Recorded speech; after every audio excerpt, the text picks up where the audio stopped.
Bonjour à tous et bienvenue sur la chaîne Investir ou Subir, la chaîne où l'investissement commence maintenant. Aujourd'hui, on va voir ensemble pourquoi les Français adorent les ETF. Vous l'avez sûrement remarqué, il y a un boom des ETF en ce moment. Tout le monde en parle. On va voir la croissance. On va parler de quelques chiffres clés, essayer de comprendre pourquoi, qui sont les investisseurs. Et en fin de vidéo, vous aurez mon avis.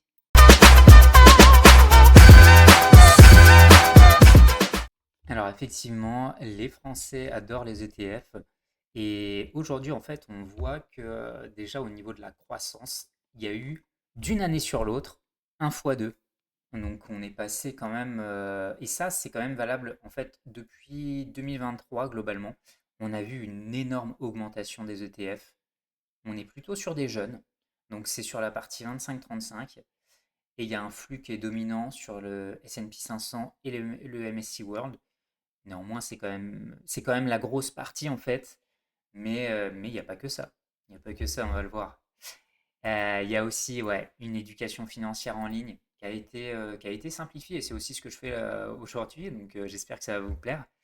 Euh, En termes de statistiques clés, ouais, c'est depuis 2025, donc cette nouvelle génération qui ont aussi une approche long terme. Ils voient bien que la partie automatisée, elle est assez simple à mettre en place et c'est ce qu'ils font, hein. C'est ce qu'ils font. Donc, non seulement, c'est ce qu'on voit ici, en fait, il y a plus de comptes actifs, mais en plus, ils passent plus d'ordres. Donc, ce qui fait qu'il y a vraiment un volume qui a explosé, hein, fois 2. Sur les 2 dernières années, ça a complètement explosé. On a aussi une offre qui est beaucoup plus diversifiée qu'avant. Je dirais en fait une offre à tous les niveaux.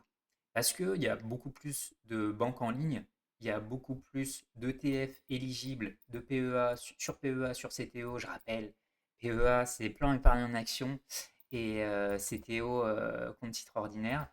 Et sur des thèmes, voilà, ça peut être n'importe quel thème, hein. Des thèmes technologiques, écologiques, IA, etc. Donc voilà, une offre qui est complètement diversifiée et assez facile. Aussi aujourd'hui, on peut acheter un ETF en 3 clics. On crée un compte en bourse et directement, très souvent, justement, sur ces nouveaux épargnants qui s'y connaissent pas forcément, c'est aussi la porte d'entrée. La porte d'entrée pour acheter simplement, de manière automatique, mettre un pied dans l'investissement. Pour moi, ça, c'est quand même la grande force des ETF. C'est la simplicité. Et voilà, pourquoi ça explose. Donc, non seulement c'est simple, mais il y a aussi des frais qui sont globalement assez bas. Grâce à, grâce à ces ETF, en fait, on peut faire une gestion qui est quasiment passive à 100%. C'est, aujourd'hui, je trouve que c'est quasiment la seule option d'investissement passif. Ça nous demande zéro temps et globalement, c'est pour la plupart des gens qui investissent là-dedans sur le MSCI, MSCI World ou bien le S&P 500, ils investissent sur des années. Ils se disent pas, ouais, je vais récupérer les sous dans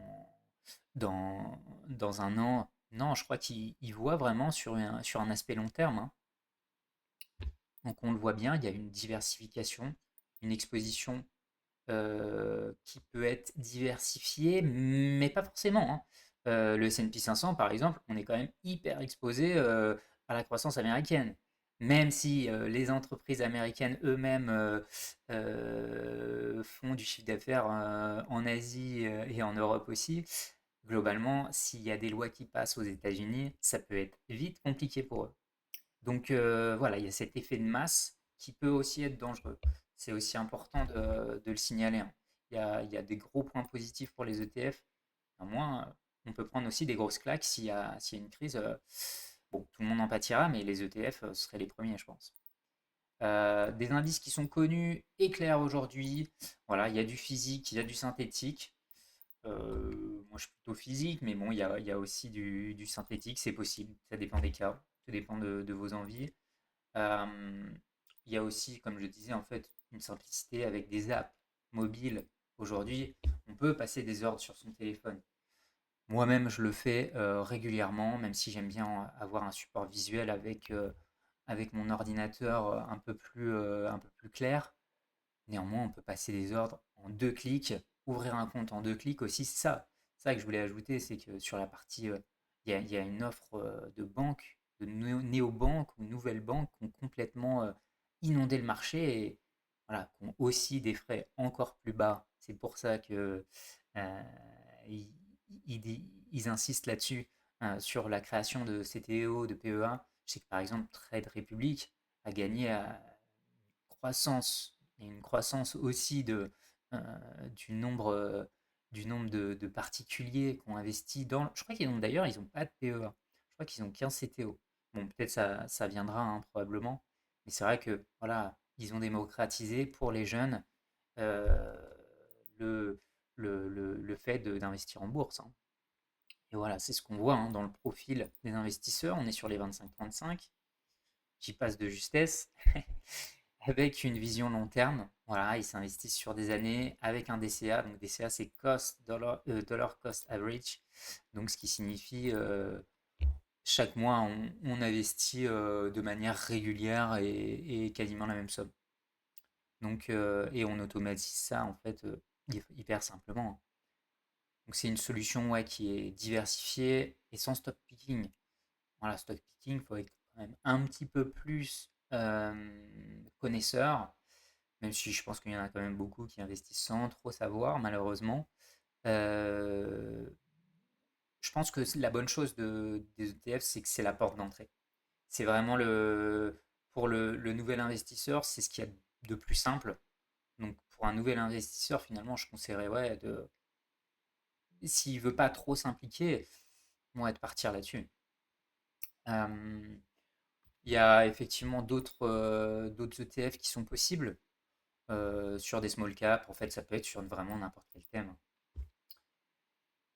On a une offre, ouais, qui est beaucoup plus mature avec différentes couvertures de devises, capitalisant en distribuant. Donc capitalisant, ça veut dire que les bénéfices vont être réinjectés et ça va se refléter sur le prix de l'action. Et distribuant, ça veut dire qu'il y a une partie des bénéfices qui vont être remis sous forme de dividendes, de coupons.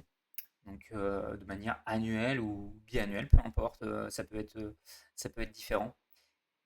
Et ouais, globalement, on est quand même aussi sur une solution qui est robuste, compréhensible. Les gens peuvent faire cette discipline d'investissement et c'est quand même assez simple. Et c'est ce qu'on a vu aussi, ouais, c'est qu'il y a un effet réseau, hein, l'effet réseau, les Finari, etc. Il y a énormément de contenu qui a pop. Et c'est aussi ce que je fais là, hein, pour que ce soit clair pour tout le monde. Et voilà, aujourd'hui, comparé à un livret A, ou d'autres formes d'investissement, c'est quand même ce qu'il y a de plus simple pour investir, même s'il y a des risques, évidemment, hein. Il y a des risques. Moi, je ne fais pas de conseil financier ici, hein, mais c'est vrai que voilà, c'est quand même la solution aujourd'hui qui est la plus simple. J'espère que ça vous a plu. Sur ma chaîne, vous allez pouvoir retrouver du contenu du coup bourse, vous l'aurez compris, et également par les IMO. Je vais mettre en place un hebdo en fait avec un petit peu cette forme-là, mais un peu travaillé pour un format hebdo sur les news concernant la bourse. J'espère que ça va vous plaire. Si vous êtes intéressé, abonnez-vous à cette chaîne. Faites-moi vos commentaires, hein. Je suis curieux de voir les commentaires sur ce qui peut être amélioré, si le format vous plaît, etc. Et puis je vous dis à bientôt. Ciao, ciao.